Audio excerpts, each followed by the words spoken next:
un invité que nous connaissons bien, donc Étienne Bernard. Étienne est le président d'une entreprise familiale qui s'appelle Bernard Controls.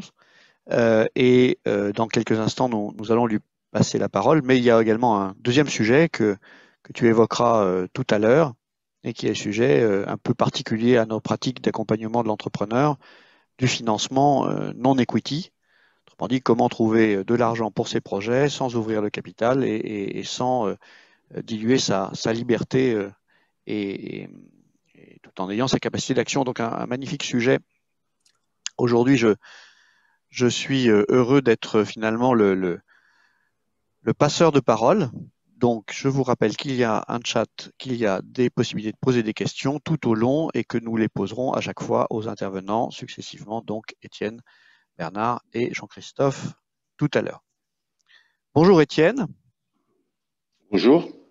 Merci d'être avec nous aujourd'hui et dans un exercice qui est un exercice différent de l'exercice habituel du chef d'entreprise ou de l'entrepreneur, puisque aujourd'hui tu vas nous parler d'un projet qui te tient à cœur, qui est un projet de type associatif, quelque chose qui réunit autour d'un projet commun des entrepreneurs, des chefs d'entreprise. Mais avant de commencer à parler de ce projet-là, excusez-moi, il y a un petit bruit à interrompre tout de suite. Est-ce que tu peux nous raconter un tout petit peu ce qu'est Bernard Contrôle et comment tu t'inscris, toi, dans l'histoire de cette entreprise? Oui, alors brièvement, Bernard Controul, c'est une entreprise industrielle qui fabrique des servomoteurs électriques, c'est-à-dire finalement un opérateur électrique pour ouvrir et fermer des vannes. C'est une entreprise qui a été créée par mon père en 1936, que j'ai commencé, dans laquelle je suis rentré en 1975, qui faisait des moteurs électriques et qui petit à petit s'est orienté vers des marchés de plus en plus étroits, compte tenu de notre taille de PME à l'époque et de TI aujourd'hui, et qui aujourd'hui est spécialisé sur les servomoteurs électriques. On est le troisième fabricant de servomoteurs dans le monde, c'est un petit marché de niche, et nous sommes environ 500 personnes avec 20% de notre chiffre d'affaires en France, 40% en Europe et le reste en Asie ou dans le reste du monde. Donc, société très internationale, toujours familiale, toujours détenue par la famille, et dont l'usine principale est située à Gonesse, dans le Val d'Oise, après être née à Saint-Denis. Voilà en ce qui concerne Bernard Contrôle. En ce qui me concerne, moi, j'ai toujours partagé ma vie entre mon entreprise, donc Bernard Contrôle, ce qui à l'époque s'appelait Établissement Lucien Bernard et qui a pris ce nom de Bernard Contrôle en 2010 seulement, et une activité associative très orientée sur le social qui m'a mené successivement à être euh, à rentrer au gym. Alors pour ceux qui connaissent pas, c'est le gym, c'est l'UIMM de l'Île-de-France pour simplifier, c'est-à-dire le syndicat de la métallurgie de l'Île-de-France qui regroupe 3000 entreprises. Donc j'y suis rentré assez tôt, j'ai milité dans tout ce qui était négociation sociale. J'ai été président de ce syndicat pendant 10 ans à peu près. Et ensuite, j'ai rejoint Laurence Parisot au MEDEF. J'ai pas fait que ça, mais enfin, en gros, j'ai rejoint Laurence Parisot au MEDEF pour mettre en valeur et être le président du comité PME ETI du MEDEF, ce qui m'a permis d'arriver dans un autre monde, puisque là, j'ai quitté la métallurgie pour comprendre le monde des autres PME ETI. Et c'est vrai que j'ai toujours eu des fonctions de délégation. J'étais même délégué des élèves quand j'étais jeune, président du cercle de mon école d'ingénieur. Et j'ai toujours trouvé énormément d'intérêt à comprendre, euh, d'abord dans la gestion sociale, et ensuite à comprendre les problèmes de mes collègues qui faisaient presque la même chose que moi. Et c'est pour ça que depuis 3 ans, 4 ans, avec un groupe d'amis, on a essayé de se dire, bah, le MEDEF, c'est formidable, la CEPME, c'est formidable, et je le dis sans aucune arrière-pensée. J'ai côtoyé Croissance Plus, j'ai côtoyé des tas d'associations d'entrepreneurs, et elles ont toutes leur utilité, mais elles sont placées. Alors, d'abord, c'est clivant, c'est-à-dire que le MEDEF, c'est plutôt aux grandes entreprises, CE-PME, ce serait plutôt les plus petites, même si on a essayé de corriger tout ça au fil du temps. Et ensuite, c'est, j'allais dire, revendicatif, c'est-à-dire que le MEDEF a une fonction très officielle de représentation des entreprises. C'est eux qui ont la lourde tâche avec la CE-PME et d'autres instances de négocier un certain nombre de textes, etc. Et obligatoirement, ça les place dans un positionnement. Et moi, aujourd'hui, on s'est posé la question avec ses amis, pourquoi est-ce que Bernard Controls existe? Pourquoi est-ce que, alors que Bernard Controls est dans l'industrie, alors que l'industrie n'était pas très mode dans les années passées, pourtant on a d'excellents ingénieurs en France, pourquoi est-ce que finalement on avait réussi à accéder au numéro 3 mondial, certes plus petit que les deux plus grands, mais pourquoi on avait réussi à accéder à ça? Et pourquoi est-ce que ça m'avait autant motivé au point finalement de refuser en 2010 à un groupe américain qui voulait absolument l'acheter. Quand je dis absolument, c'est une très belle offre. Pourquoi on a refusé de le faire et pourquoi on est content de ne pas l'avoir fait et pourquoi aujourd'hui on existe? On a cherché ce que c'était que cet ADN et on est arrivé à se dire, eh ben, on a probablement, nous patrons, et là je m'adresse à des patrons, en commun, quelque chose qu'il faut qu'on mette en valeur, qu'on mette en exergue et qui mérite, nous le pensons, de nous rassembler pour montrer que finalement, entre les grands groupes et les startups, il y a des entreprises, industrielles ou pas, petites ou grosses, qui sont capables d'exporter même si elles sont petites. Et c'est ça, ce message que je vais essayer de vous délivrer maintenant. Ben, merci Étienne. On peut dire quand même qu'il y a encore quelque chose d'intéressant dans l'histoire familiale, c'est que vous êtes en train de transmettre le flambeau à la génération d'après et que c'est pas simple, mais que c'est en train de réussir. Oui, alors là, il y a dans toutes les, on va pas parler, on n'est pas là pour parler de Bernard Controls, mais dans le développement de Bernard Controls, il y a comme dans toute entreprise des périodes de développement, d'investissement, de crise, de course vers le développement, etc. Et j'ai 5 enfants, ce qui est un fait.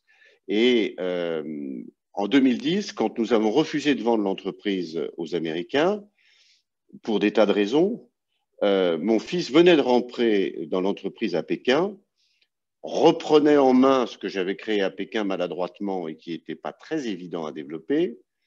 La crise faisait que mon actionnaire, mon co-actionnaire chinois était obligé de me vendre ses actions. Et donc, à partir de là, Guillaume a repris le flambeau et en octobre 2019, donc il y a un an, nous avons pensé avec les autres actionnaires de l'entreprise qu'il avait 40 ans, il connaissait parfaitement l'entreprise, on avait mis en place une équipe et qu'il était temps de leur passer le pouvoir, ce que nous avons fait en octobre. Donc aujourd'hui, il est CEO du groupe, coincé à Pékin avec le Covid, ça on ne l'avait pas prévu, mais ça marche. Et avec Christine, mon épouse, et qui a créé le marketing et qui a fait la marque Bernard Controls, on a gardé un certain nombre de responsabilités d'entreprise, mais moi, je suis devenu président et je arrêté de prendre une quelconque décision dans l'entreprise. Et c'est un rôle qui est amusant, d'où l'idée d'ailleurs de consacrer du temps à autre chose et d'essayer d'emmener d'autres chefs d'entreprise dans ce que j'appelle les sociétés alternatives. J'ai d'autres engagements, comme par exemple nos quartiers en des talents, etc., qui sont des engagements auxquels je tiens parce que je pense qu'il faut qu'aujourd'hui on s'engage. Alors bah voilà, le lien est fait. Donc sociétal native, une jolie marque, un joli terme, et peut-être tu peux nous présenter ce que tu mets derrière cette belle idée. Si tu veux passer à la présentation maintenant, ben. Très bien. Ben, si Alexis veut nous présenter nous mettre en marche Alors, Alexis, pendant qu'il œuvre, a un rôle très très important car dans cette entreprise, dans cette association que nous montons, on est un tout petit groupe, on n'est pas très nombreux. Et Alexis m'aide dans tout ce qui est communication, clarté d'expression et essayer d'être compris, ce qui est un rôle extrêmement ingrat puisque je suis très rapide éventuellement. Tu nous présentes et je l'en remercie beaucoup.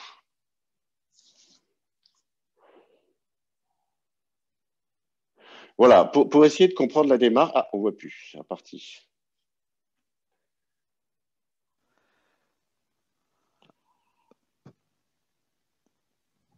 Pour essayer de comprendre la démarche, on va arriver à ce qu'est Sociétal Native, mais je voudrais partir un peu de la vie de l'entrepreneur tous les jours. Et la question qu'on se pose, c'est est-ce que on peut construire une réponse à la demande de nos salariés? Alors, c'est une question. Il faut que je coupe un truc, excusez-moi, mais. Excusez-moi, je vais juste.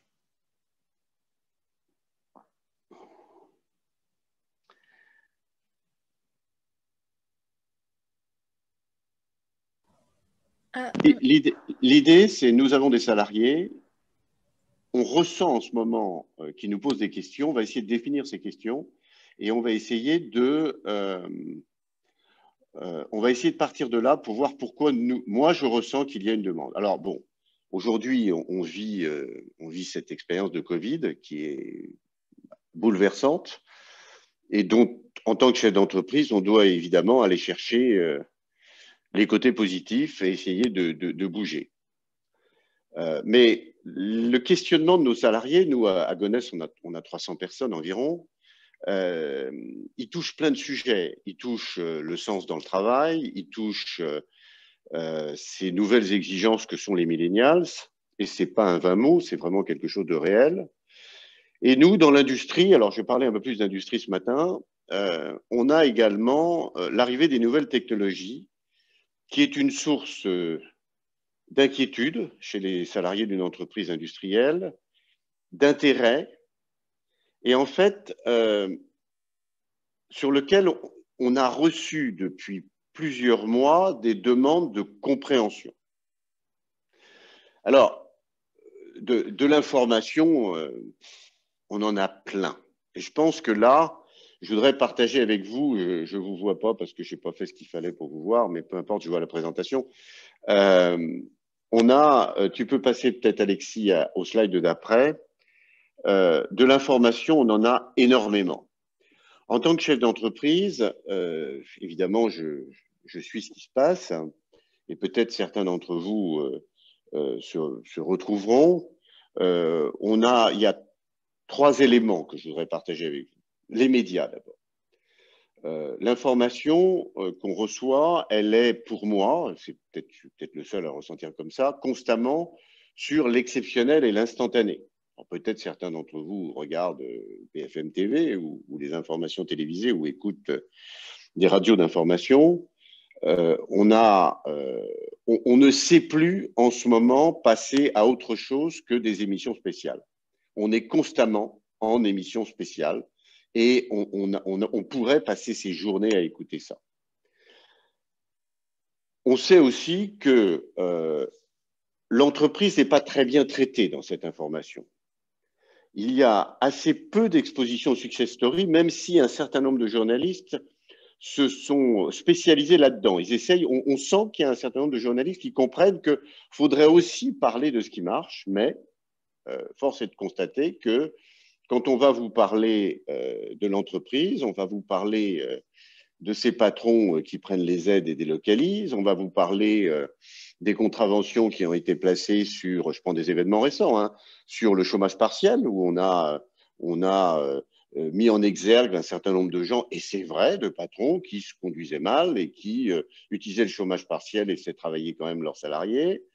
On va vous expliquer que ce qui est merveilleux, c'est l'Allemagne, avec son industrie qui est très forte. Vous imaginez que moi, mon principal concurrent est allemand, vous imaginez que moi, ça me touche.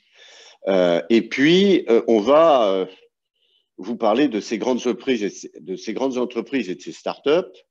on a l'impression qu'entre deux, il n'y a rien. Pour moi, c'est une information qui m'énerve. Et c'est vrai que j'ai essayé de prendre la parole dans la presse. Peut-être certains d'entre vous ont pu lire la tribune que j'ai réussi à publier la semaine dernière. Je vais vous raconter une anecdote. C'est pas ce que j'avais écrit. Ce que j'avais écrit, c'était plus intéressant pour moi, même si la tribune a eu beaucoup de succès et que je remercie ceux qui m'ont aidé à la faire passer. Mais ça a été un peu lissé.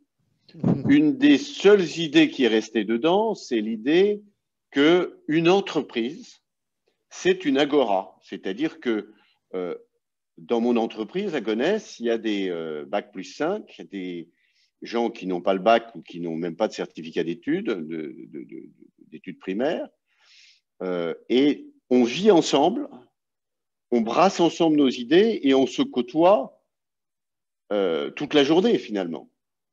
Et donc, une entreprise, c'est quelque chose qui brasse des idées, mélange les gens, un peu comme, vous savez, on disait le service militaire, c'est dommage de l'arrêter parce que c'est le seul endroit où on avait un vrai brassage. Mais non, c'est pas vrai. Dans une entreprise, nous sommes ensemble, d'origines différentes, d'origines ethniques différentes.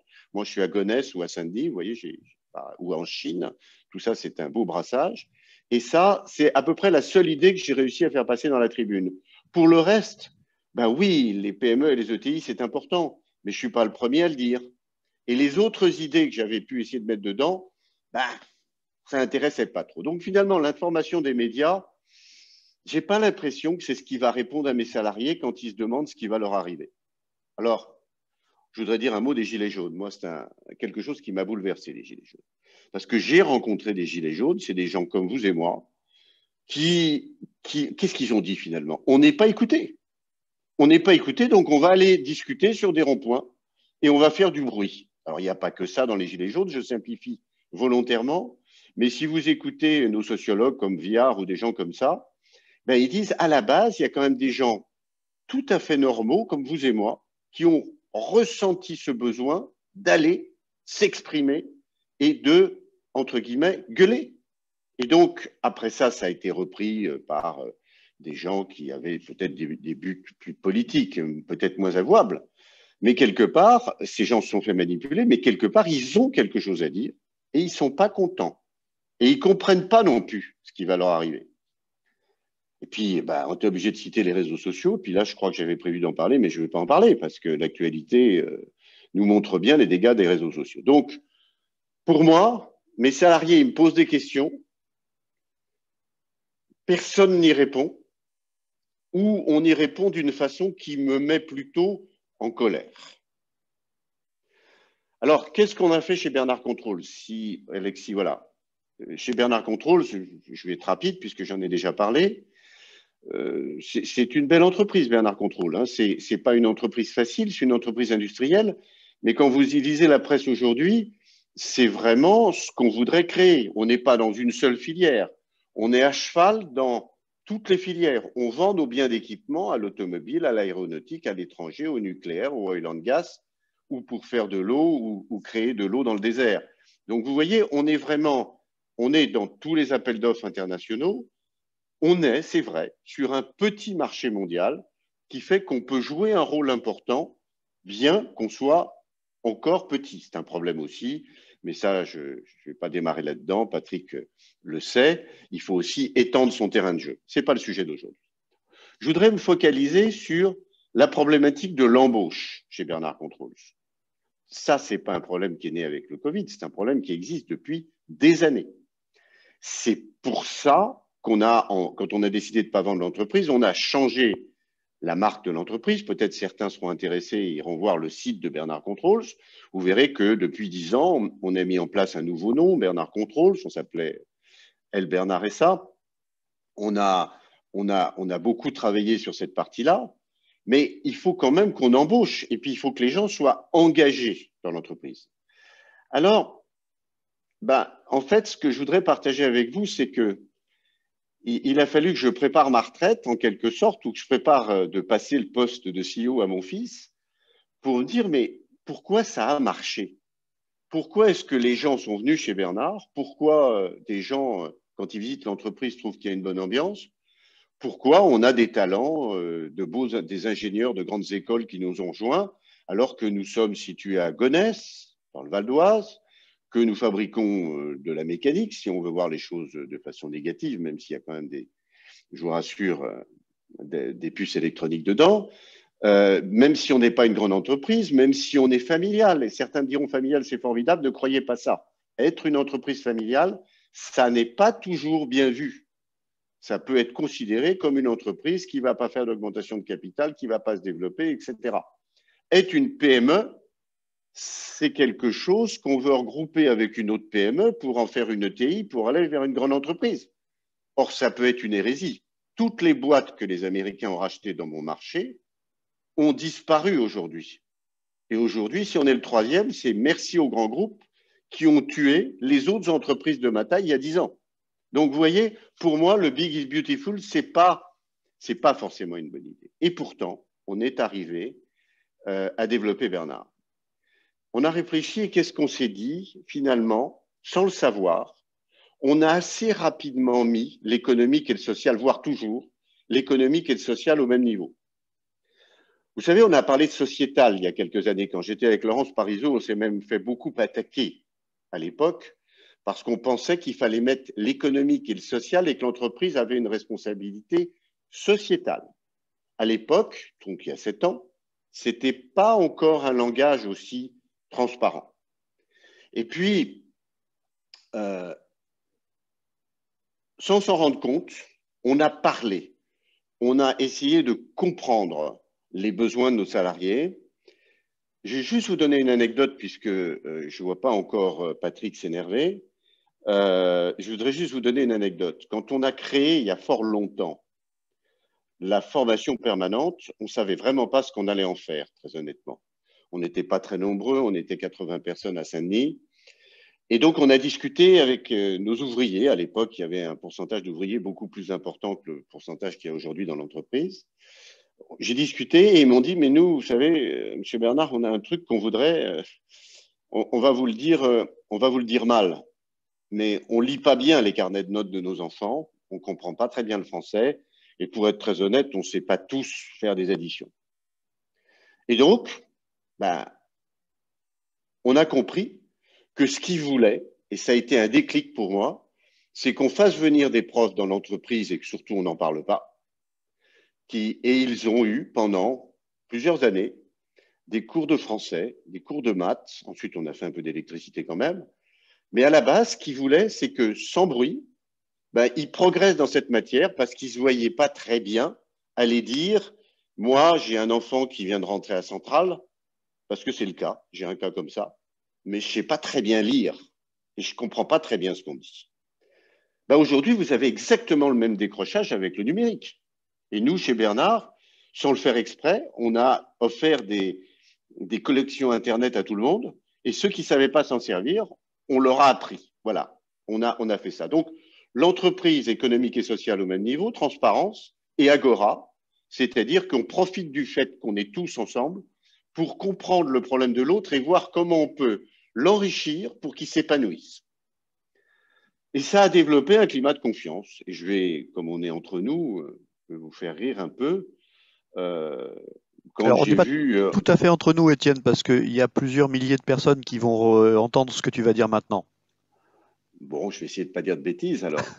Tu dis ce que tu as envie de dire, mais J'ai découvert avec beaucoup de plaisir, il y a 5 ans, des grands sociologues d'entreprise que je respectais et que je connaissais, mettre en avant la confiance comme système de gestion et de management, alors qu'on ne parlait avant que de KPI. Nous, Bernard Controls, en 2010, la signature, c'est Invest in Confidence.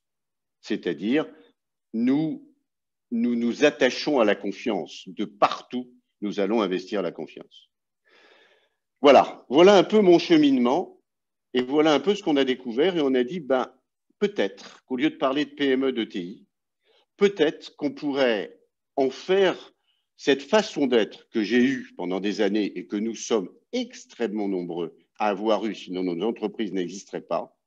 Peut-être qu'on pourrait en faire une raison d'être, puisque la loi a créé la raison d'être au sens du code des entreprises. Et on a décidé de l'appeler sociétale native et d'essayer de nous regrouper là-dedans. Je suis trop long, Patrick, il faut que je C'est gagne un peu. parfait. Continue. Ok.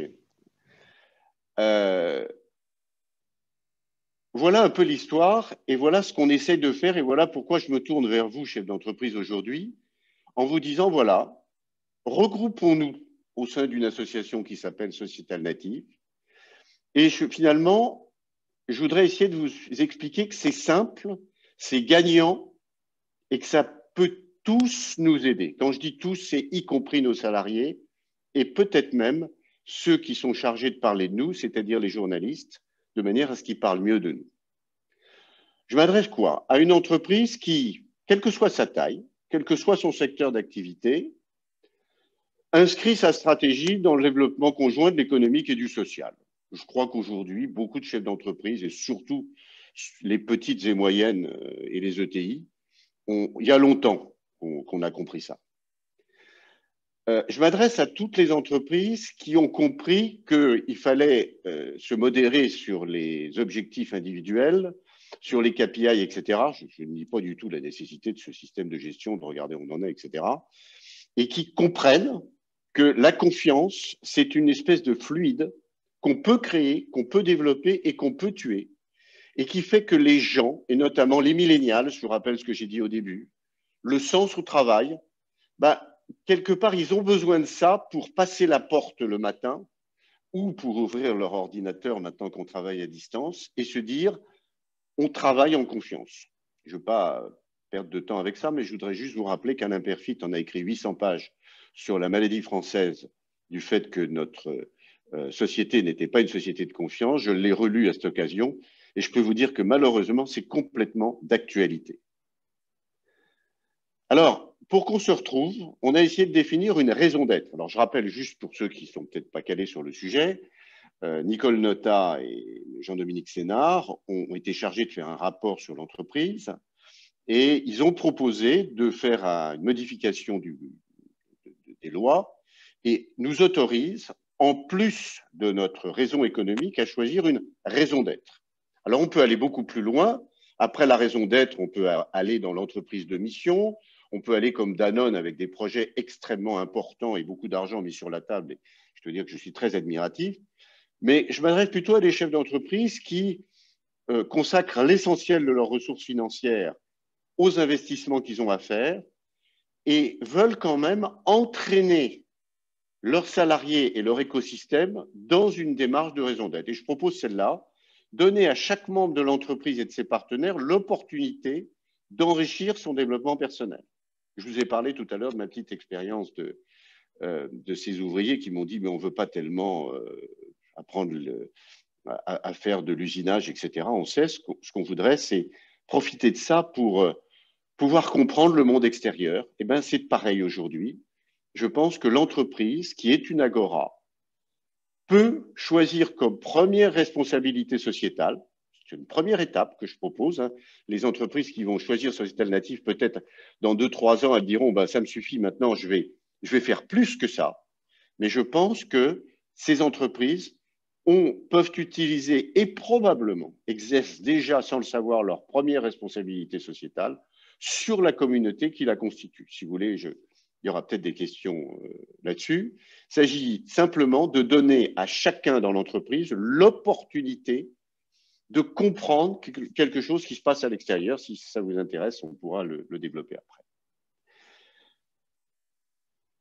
Pour moi, c'est un système de management et ce que je vous propose est sans risque. Alexis, si tu peux me mettre le slide d'après. Devenir une sociétale native, d'abord, peut-être vous l'êtes. Ensuite, ce que je propose, vous pouvez le faire sans être une sociétale native, sauf que je voudrais essayer de regrouper un bon nombre d'entreprises pour en faire du bruit et créer une différenciation.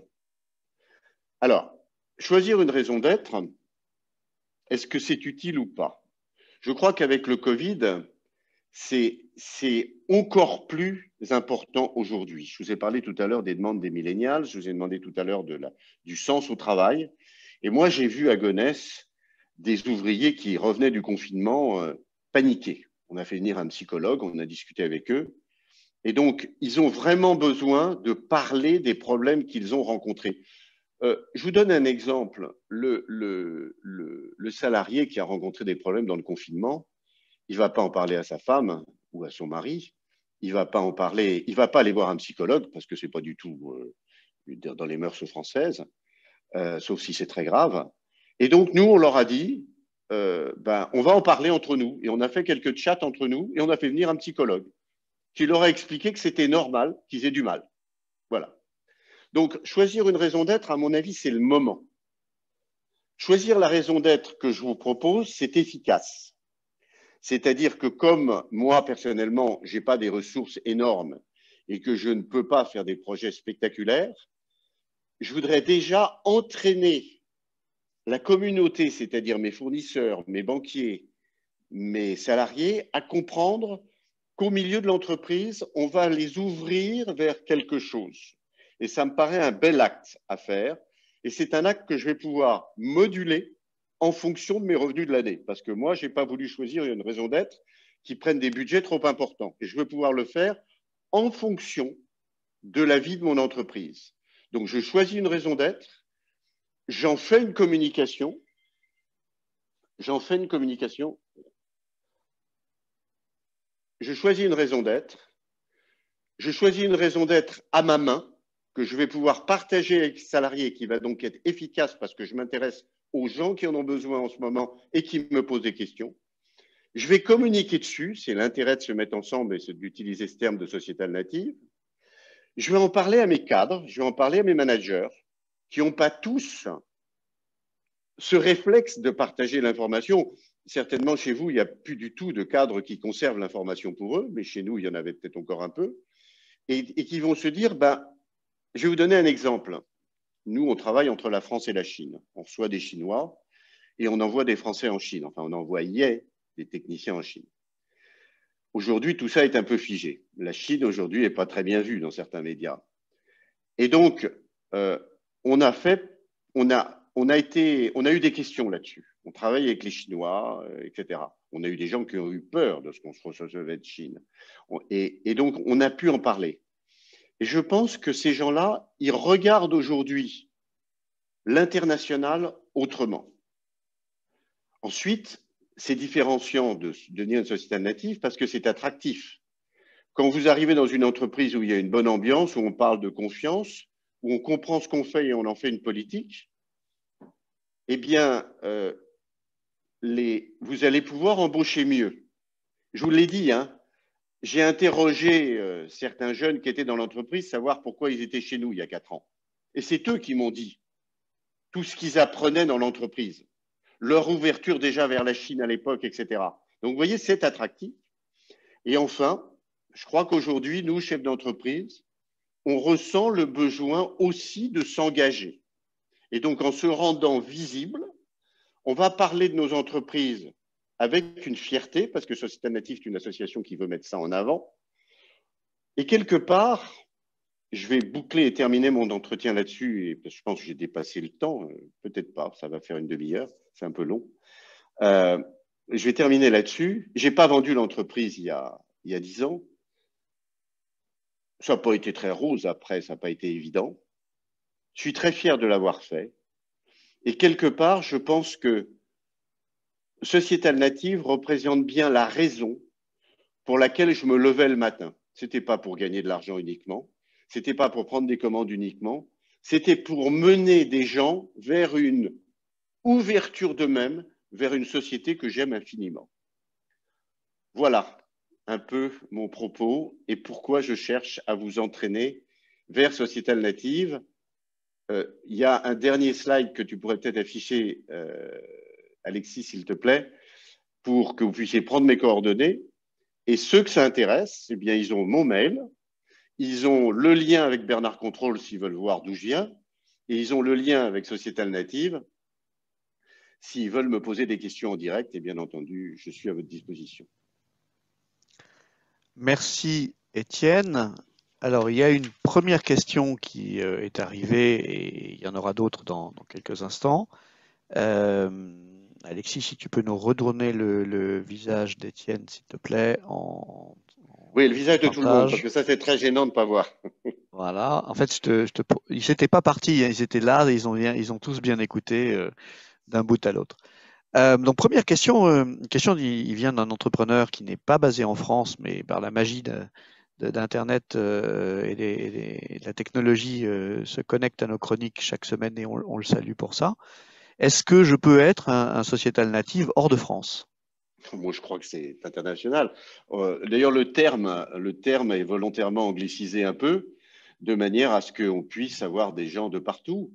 Euh, vous savez, pour moi, ce qu'on essaie de faire, je vais être très prétentieux, c'est le Mittelstand 4.0. Mhm. En 1960, on a créé Michelin, c'est 1960, les entreprises se sont créées, devaient apporter à leurs entreprises euh, dans tous les pays du monde et notamment en Allemagne de la formation.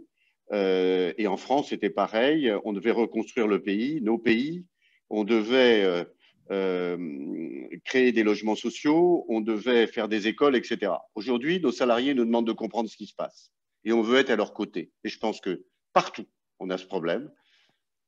Et ce serait avec grand plaisir. Un de nos premiers adhérents, qui pour le moment est un peu en difficulté, était chinois.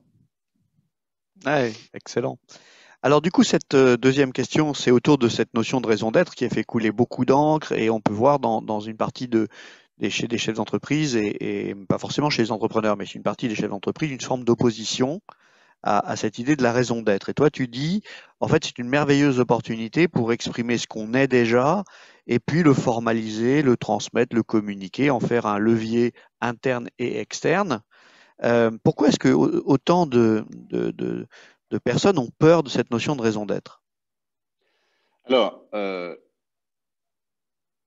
j'en ai eu peur parce que même si j'ai fait un peu d'associatif à côté, tu me connais, j'étais quand même très occupé. Et puis j'avais des financiers qui regardaient de très près ce que je faisais et ils n'étaient pas prêts à me voir prendre des engagements extérieurs à l'entreprise et à investir dans des domaines. Par exemple, nombre d'entreprises ont essayé de motiver leurs salariés pour faire un soutien à des opérations au Liban, à faire. On va prendre l'exemple de Danone, qui est une entreprise énorme et qui a vraiment. Mais eux, c'est une fondation qu'ils ont. Ils ont des moyens, ils ont mis des moyens. Bon, moi, patron de Bernard Contrôle, je n'ai pas les moyens de me lancer là-dedans.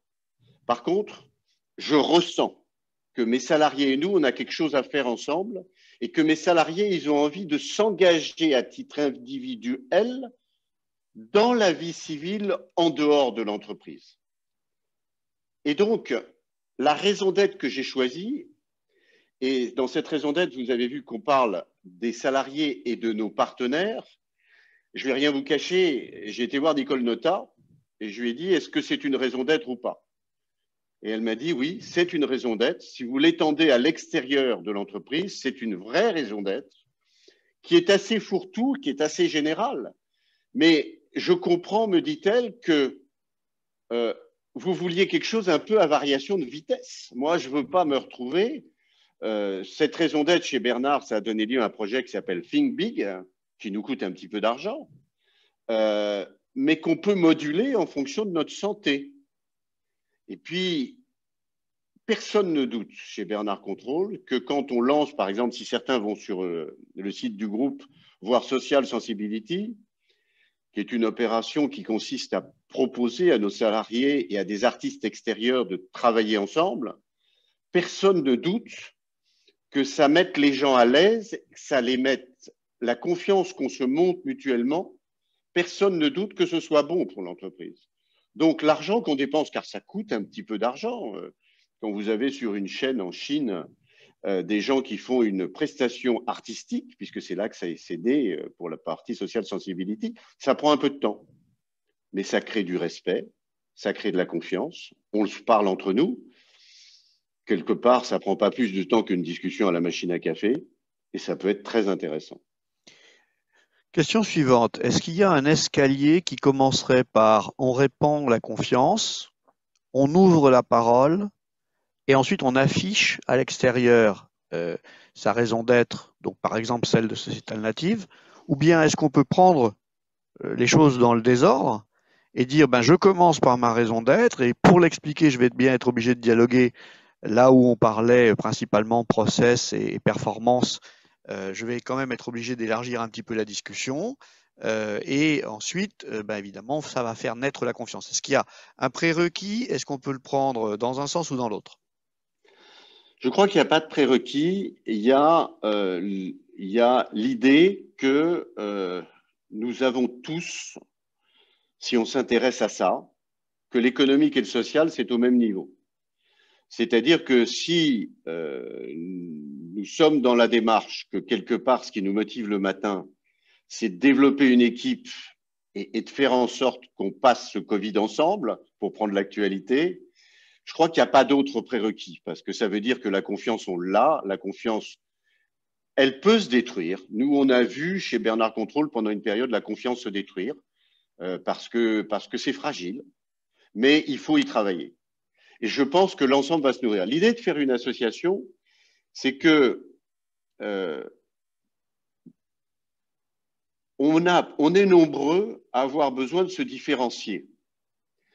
Je vais vous donner un exemple qui je crois, parlant.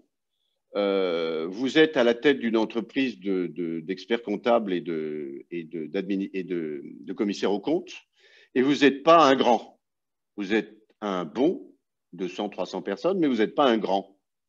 Comment vous allez vous différencier? Qu'est-ce que vous allez aller chercher? La solution n'est pas évidente. Et je pense qu'un des premiers travaux de l'association, ça va être justement de prendre des problématiques comme ça et de les croiser entre nous. Parce qu'il n'y a pas de solution miracle. Nous, chez Bernard Contrôle, on a essayé des trucs qui ont plus ou moins bien marché. Et quand je suis en contact avec des chefs d'entreprise, je vois de nouvelles idées. Donc, je pense que on a eu des échecs, évidemment. Ok. Ce qui est important, c'est de se lancer, d'affirmer social et économique au même niveau. Probablement que le prérequis, c'est un actionnariat qui est ouvert et qui dit où il va. C'est-à-dire que nous, tout le monde sait chez Bernard Contrôle pourquoi on est là, pourquoi on travaille et ce qu'on veut faire. On s'inscrit dans le long terme. Mais au-delà de ça, c'est un peu expérimental. Et je pense qu'en croisant, c'est un des buts de l'association Société Alternative, ça va être de croiser entre nous nos expériences et de piquer les idées des autres.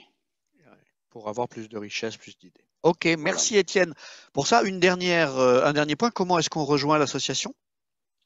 Eh bien, on va sur le site sociétalnative.org, vous pouvez nous rejoindre, mais avant, on n'est pas si nombreux, on vous attend, n'hésitez pas à me questionner. On est en train d'embaucher dans l'association, soyez indulgents si on ne remplit pas dans les 10 minutes, mais je n'ai pas mis mon numéro de téléphone à cause des réseaux sociaux, mais évidemment par mail, des gens identifiés l'auront et on pourra chatter en direct et faire d'autres webinars avec mes collègues partager ensemble. Il y a sur le site des montants de cotisation. Dites-vous bien qu'au début, c'est moi qui ai fait tout l'effort de le monter. Il faut qu'on se structure. Tout ça doit se faire de façon totalement transparente et partagée. Merci Étienne et merci Alexis de votre présence. Et nous allons donc contribuer modestement à propager ces idées, peut-être en vous invitant tous les deux au mois de janvier au prochain séminaire de rentrée Mission pour avoir l'occasion d'en parler et de faire un point régulier sur l'avancement de ce beau projet. Merci d'avoir passé un petit moment avec nous. On va basculer. Merci à vous et merci de votre écoute.